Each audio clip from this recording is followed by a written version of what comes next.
Et c'est vrai que je pense que justement, quand les parents vont le lire ensemble avec les enfants, ça peut vraiment donner, avec douceur, ces clés-là qui peut dire, ben moi demain je vais me positionner, je vais apprendre, je vais savoir comment répondre, ou il va trouver en tout cas sa méthode à lui Oh, ce serait formidable. pour moins subir, quoi. Je n'ai pas la prétention, en tous les cas, de dire que ce livre va aider un enfant qui est victime de harcèlement scolaire à s'en sortir. Ce roman est là pour encourager à libérer la parole, à demander de l'aide si l'enfant se reconnaît. Quand on est en position de harcèlement scolaire, c'est presque impossible de s'en sortir seul. Il faut chercher de l'aide.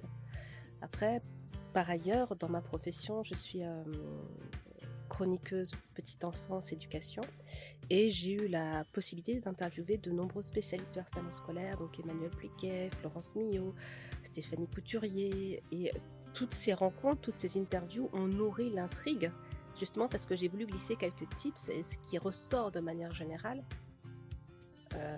dans le cadre du harcèlement scolaire, c'est que la posture est très importante. Et souvent, l'enfant pense, au moins un peu en partie, que ce qui lui arrive est un peu de sa faute. Ah oui. Peut-être pas de sa faute, mais en tous les cas qu'il est responsable, co-responsable de la situation. Donc c'est très compliqué pour lui de trouver la bonne posture. Et par ailleurs, donc les chiffres sont assez alarmants. Hein. C'est un enfant par classe qui est touché par le harcèlement scolaire, minimum. Statistiquement, on est sur 5% des jeunes. Et sur ces 5%, 6 sur 10 sont neuroatypiques. Alors, ça va dyslexique, dyscalculique, TDAH.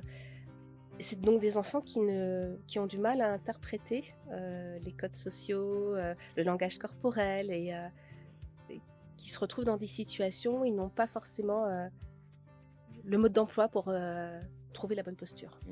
Ouais, du coup, c'est pour ça qu'il dans le livre, en tout cas, ça incite à mieux comprendre peut-être ce qui se passe dans leur corps et aussi aller voir comment ils peuvent demander de l'aide à l'extérieur. Oui, quoi.